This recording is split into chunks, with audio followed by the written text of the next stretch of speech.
Jhon Duran is on my mind, and his Villa's number 9. Do. What a performance! Welcome to a match reaction of RB Leipzig 2, Aston Villa 3. What a result last night! And this man here, what an incredible performance in the second half from him. What a goal! We'll come on to talk about him and how he played and just generally how he's doing at the moment. Absolutely fantastic. But yeah, apologies, there was no instant match reaction last night. When Ross Barkley scored the winner, I was jumping up and down, and I woke up the kids, and the missus wasn't happy. So I thought, okay, I better get some brownie points in here and help with putting the kids back to bed. So yeah, no instant match reaction from me last night. But I thought I'd save it, for this sort of match reaction video. So let's dive straight into this. Where do I start? But what a great performance. Let's try to bring some order into it. Starting, before kickoff, team lineup wise, obviously announced. The big question was who was going to replace Leon Bailey, obviously out injured. Talks of Philogene coming in, perhaps. Talks of, Watkins and Duran playing up front together. Matty Cash, maybe playing at right back was, in sort of most predicted lineups, but not Matty Cash playing at sort of right wing. And even seeing a slight change in formation, which I thought worked really well. And I thought Matty Cash playing as that right winger, which I normally am not a fan of because I'm not sure about his ability to go past players. But the system that we had and the way that we played, it just allowed him to break forward and use his pace. He has got pace. He can get in behind. And I thought he was really, really good, a really good outlet for us. And I think the shape that we played, because we started with it was a back four to begin with, same as usual, back four CDMs, that sort of Cash playing high and right hand side with McGinn in behind Watkins, and that was fine. But then when we scored the early goal, we sort of changed the formation in game, which was nice to see. It went to that back three with the wing backs, and how good did we look with that sort of formation? I mean, the back three is something that a lot of people have talked about, that maybe, to bring in someone like Tyrone Mings into the lineup, it's the only way that we can do it, because we're not going to be dropping, Concert or Pau Torres. So it's a formation that I wanted to see and see how we got on. And I was really impressed by it. And I was also impressed by the fluidity of it and being able to change to a back four, just move Concert to right back, push Cash up a little bit more. It just gave us an extra kind of dimension. I think Leipzig were a little bit kind of caught out with that because I think in the pre-match their manager sort of said, "Oh, we know kind of how Villa play and what they do," but I think we came with a bit of a different sort of game plan for this, and that was really, really good to see. So yeah, team lineup wise, obviously Diego Carlos was in at centre back with Pau Torres. I said in my match preview, I was hoping that Carlos wouldn't play just because of the Lewis Openda, pre-season wrestling match, should we call it? But give him his due. He did okay. Obviously, for their first goal, he was maybe Emi was at fault, but as a defender, you've got to have communication with your keeper there. And then even for, I think Carlos conceded a free kick late, sort of in the second half as well, which is kind of needless to give away. But other than that, I thought he was quite good, and I thought that back three maybe suited him a bit better as well, having the sort of extra insurance of another central defender in there. But yeah, apart from that, it was sort of business as usual. Duran off the bench, Barkley on the bench, Buendia on the bench. So, we had a strong looking bench as well to call upon, which was good. And then, yeah, taking the lead after 3 minutes. Good play from Villa. We played really well in this first half, especially the first sort of 20 minutes or so. But the first goal, probably from our sort of first attack, really.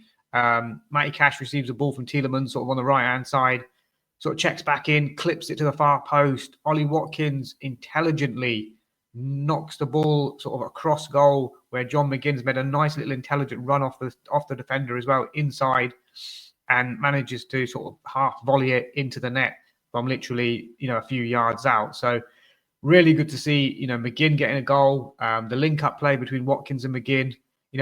Watkins, he could have tried to go from goal from there, but he's sort of backpedaling. It would be difficult to get power on that sort of header. So it was good to see him sort of having that intelligence to just knock it down for John McGinn. So that was good. nice early sort of goal, and really sort of gave us that confidence to go forward. And in the first 15 minutes, I counted, but we had like 3 other clear chances. We could have been 4-0 up after about 15 minutes. I mean, Ollie Watkins, there was a lovely move as well on the left-hand side where Dina got forward, produces a lovely low delivery. Watkins just couldn't get a touch to it at the near post. Matty Cash tries to get it back across at the far post, but couldn't get it across goal. So that was a big chance if Watkins got a touch to that. Then had another chance with Morgan Rogers where he's picked up the ball sort of edge of the box. He's in a lot of space and he's really had a sort of tame effort at goal. It's gone straight at the goalkeeper. And then Yuri Tielemans, we've worked a nice little move again. I think Ollie Watkins released down the flank. He sort of cuts back and passes it to Yuri Tielemans, literally in the D edge of the box, which is prime plum Yuri Tielemans territory. And you're thinking, get it out your feet and smash it in, like he's done for us before. But he drags the shot wide, unfortunately. So, yeah, those are 3 chances. Obviously, there were more as well. I think Matty Cash had a chance in the first half as well, where he's sort of broken clear, and I'm screaming for him to go across the goalkeeper, just at least make him make a save, dive, tap in for Watkins on the rebound. But as most Villa players do, he opts for power and tries to, try to beat the keeper at his near post, or just goes for the power shot, really, with no sort of finesse. And that was a little bit frustrating. I just felt like if we just put a bit of finesse in our finishing and maybe sort of finding the corners, we might have had a bit more joy, because I thought there was some really good openings and we've just tried to smash it. But yeah, so Matty Cash had that chance there as well. Watkins had a chance, obviously scored the goal, given offside. That was a close call. It was VAR checked, and yes, it was offside, so you can't complain too much. And then their goal again just came. It's a typical kind of Villa goal, isn't it? You give the goal away against Club Brugge, and this was kind of similar, just a nothing ball, a long clearance basically from defence. You're thinking either Carlos is going to get there or Emmy's coming out of his goal, so Emmy should be clearing out everyone. Communication is key here. And then Openda kind of nicks in just after the bounce and sort of takes it past Martinez and taps it into an empty goal. And then from that, obviously, it gave Leipzig a bit more confidence. But I thought we were still, really good in the game in the first half, managing it well, breaking, good passage of play as well, good passing.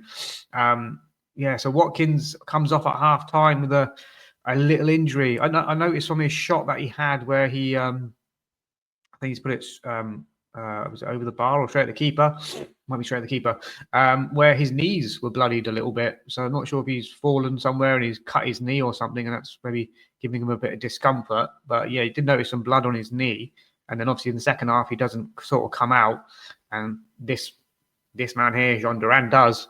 So Duran comes on as a half-time substitute and puts in a great performance. Had a chance really early on. It was a corner, wasn't cleared away. It was knocked back to him just inside the penalty area. And you're thinking that's going to be a net bulge. He's just going to rocket this in with his left foot. But again, he doesn't catch it right, scuffs it, and he sort of drags it wide as well. And I'm like, okay, that was a clear opportunity. But then only a few minutes later, and it's a lovely move as well. I think the goal takes away from the move a little bit. If you watch the build-up play to it, we're passing through, from defence, bringing it out. Nice little move between, I think it was sort of Morgan Rogers, Tielemans, and then Tielemans plays it into Duran. Duran's still about 30 yards out, has a lot of work to do. Decides to cut in and then just let fly. And this is what I love about this man over here, Jhon Duran, is that he's just so off the cuff. He's almost uncoached. He's like, normal players would take it closer, try to find another pass perhaps. But he's like, nah, do you know what? It's 30 yards out, 25 yards out. I'm just going to put my laces through this and smash it. And it's the element of surprise. I think sometimes that catches out these goalkeepers. I don't know what the goalkeeper was doing. It's a little bit off his line, but not too much. But Duran's, caught it perfectly, and it's literally just gone over his fingertips and into the back of the net. And, we all played like Pro Evo when we were younger. It's like having Adriano on 99 shot power, isn't it? Having Jhon Duran in your front line. I mean, you just don't know what you're going to get. But, he absolutely delivered. And I thought his overall hold-up play was good. The goal probably gave him confidence, but even with his back to goal, he was bringing in players, he was linking play, he was closing down, he was giving everything that we wanted for a striker. And it's great to have two strikers, really battling it out for competition. I still don't believe they can play as a front two together. But I think Watkins, maybe in a little bit of a withdrawn role, might work on sometimes. But it's a great, plan B to have if we're chasing a goal and we need to get one. You can put them both on perhaps and play together. But I think Duran and Watkins play better without each other, if that makes sense. I mean, they're more individualistic sort of players. But yeah, Jhon Duran, terrific performance. And yeah, what a goal. What an absolute goal. Just remind me of like a Pro Evo Adriano strike back in sort of, when I was playing it back in the early 2000s. So yeah, absolutely thunder blaster of a goal. And I actually did predict that as well. I put on a post on a tweet out at half time saying I think this is going to take a Jhon Duran thunder blaster for us to win it. And well, he contributed towards the win, absolutely. But yeah, what a goal, what a performance, and what a man. And he's only 20 years old. He's 21 on Friday. So happy birthday, Jhon Duran, for Friday. And it's scary to see like how kind of developed he is. There is still sort of raw elements to his game, don't get me wrong. But I wouldn't want those raw elements coached out of him. I think that gives the element of surprise, where he just shoots from range, where he just tries something, where he's sliding into tackles and sliding into try to block the ball. It's all like just, it's like watching a kid, and he is still a kid. He's only 20, but it's like watching an excited child play, and that's just the way that he plays, and it's great to watch as a fan, because you could get the likes of an experienced player who would just kind of try those easy passes and lay it off here, lay it off there, but Jhon Duran, you just don't know what you're going to get. He picks up the ball and there's like, is he going to run with it? Is he going to shoot? Is he going to pass? There's an unpredictability about him, which I think gives him that edge. So yeah, don't ever change, Jhon Duran. Don't ever change. We go 2-1 up. There are further chances. We went 3-1 up, and Jhon Duran scores again, but it's flagged just offside with Matty Cash just going a wee bit early. But it was a lovely ball over the top, a good run, lovely little side foot finish by Duran actually as well. But the goal did not stand, and but you just felt we needed another goal. And then again, RB Leipzig, long ball over the top. Openda, who was a threat in behind, gives me Julian Joachim vibes every time he plays, even his running style. Peels off, gets to the ball, sort of edge of the kind of box, inside the box, and then checks in and produces a lovely sort of chipped kind of cross to the far post. And Bamgarter, who was a player that I mentioned in the match preview as a dangerous Austrian player, played well in the Euros, puts a lovely side foot volley, and it just time seems to stop as that was going in. It was like in slow motion, and Martinez didn't even move because just couldn't react to it, and it's found the far corner beautifully, and that's 2-2. And then you're thinking, oh, here we go again. What's going on here? We're in control of this game. We've let it slip. It's 2-2. And then there was a chance that RB Leipzig had. Pau Torres, who was very good in this game, but for some reason tries to play a ball back across to, I think it's Diego Carlos in the middle, but doesn't get enough on the pass. Or the pass wasn't even on. And then Openda is there, literally in front of goal, 1-on-1 with Martinez. Decides to take it first time. I don't think he caught it perfectly.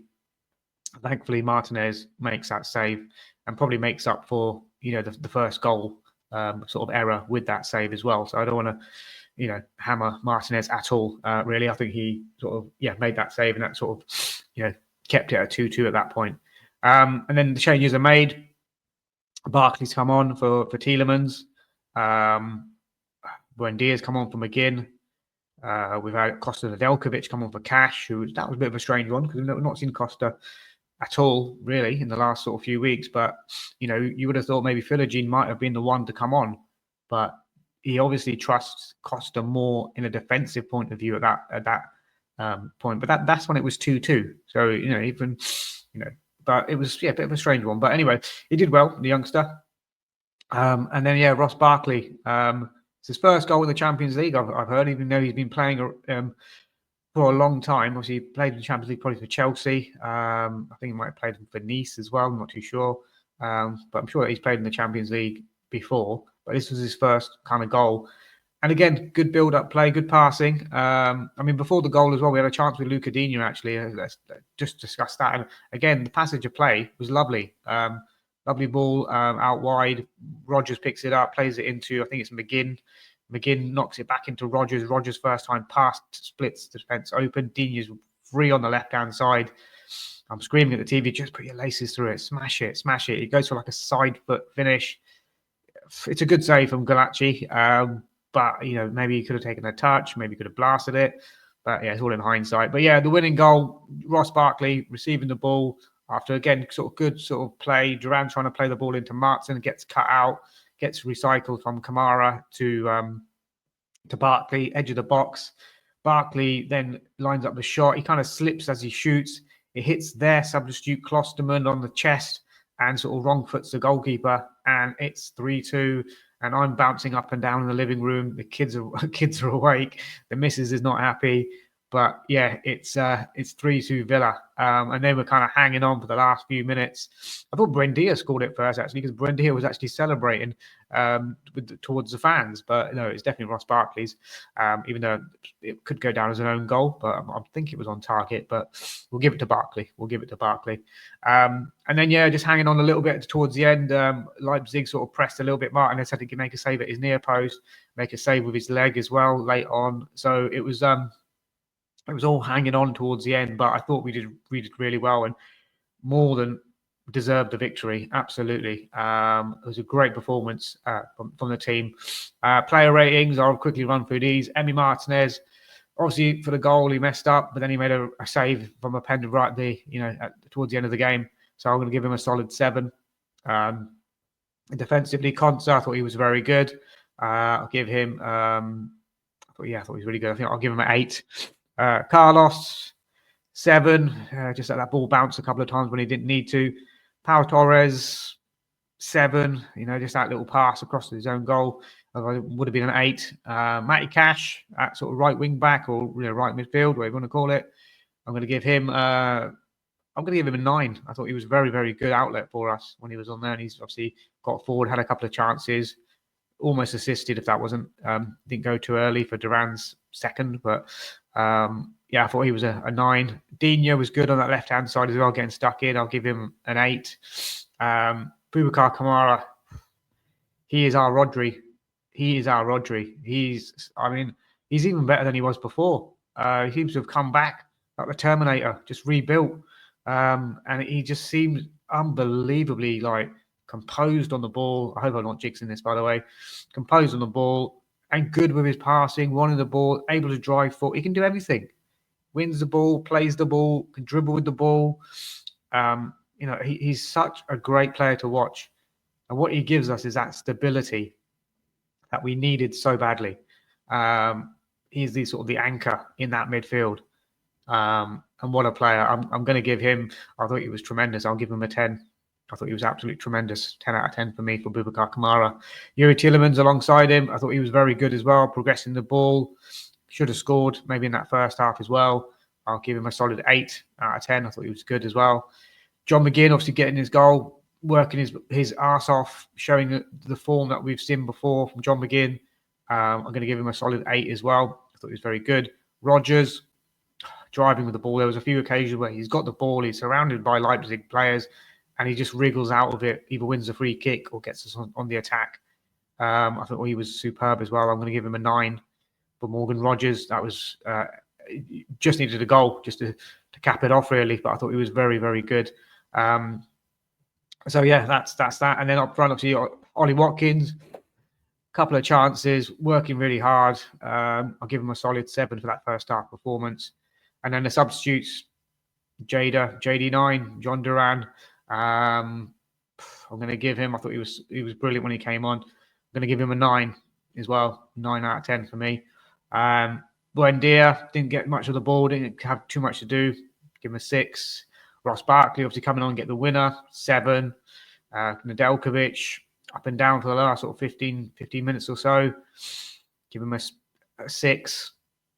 Who else came on? Martin came on 6 as well. I think that was it really. I can't remember who else came on. Yeah, I think that was all the subs, wasn't it? Buendia, Costa.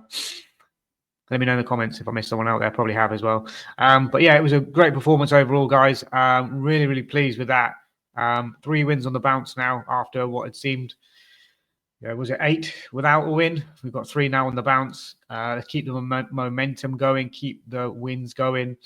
It's who should be starting against Forest now? Watkins or Duran? Who would you start? I think Duran, every time he's come on, he's done well. He started the game and scored as well against Southampton. I think it might be time to give Duran the starting berth here against Forest and just see how he gets on. And obviously, if Watkins has a little bit of an injury, then let him come off the bench for the last sort of half an hour and see what he can do there. But I wouldn't be adverse to starting Jhon Duran against Nottingham Forest on Saturday. Absolutely fine with me. And if Bailey's still out, which probably looks likely that he would be, given that he looked like a bit of a hamstring strain, I think it was, then we go with the same formation. Keep Cash on the right-hand side. And as I said, it just gives us that fluidity that we can change in-game to a 3 at the back or a 4 at the back, push Cash on. So, yeah, I would probably go with the same lineup if we can, what we've seen today for Nottingham Forest. But I will come back to you with a match preview of that. And, yeah, we can go from there. All right.